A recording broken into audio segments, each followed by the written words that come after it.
vignerons de ce scandale? D'abord, il faut camper le débat. C'est essentiel.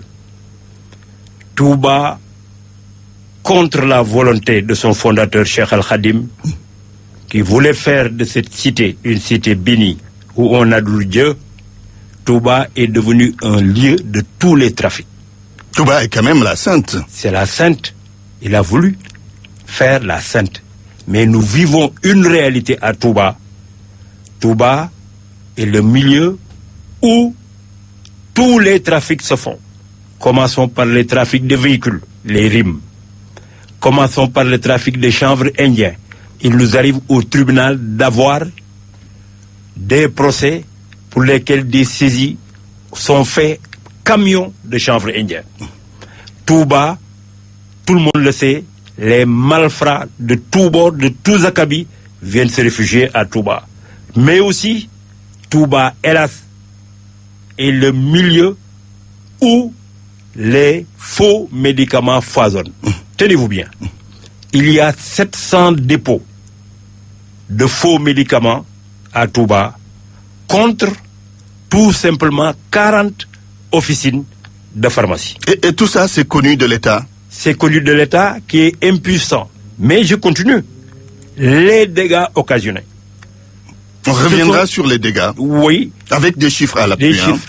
Ce sont les plus faibles qui meurent de ça.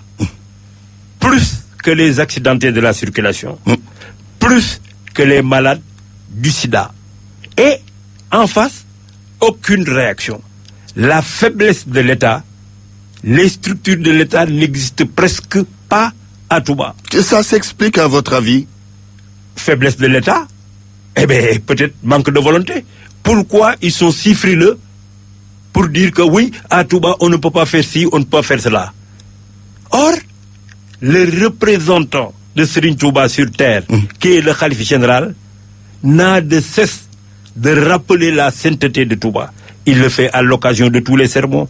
Tabaski, Korité, y suit tous les vendredis, à l'occasion de toute cérémonie, le discours reste le même.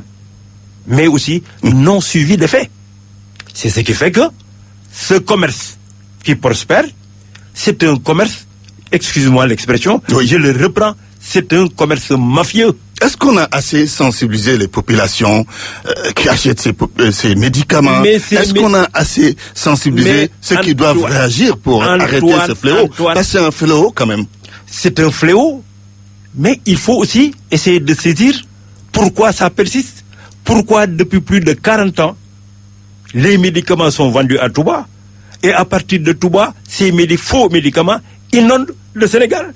Ici à Dakar, Kër Serigne bi, c'est qu'il y a des forces très fortes qui pèsent sur le maintien de ce commerce illicite et qui tuent.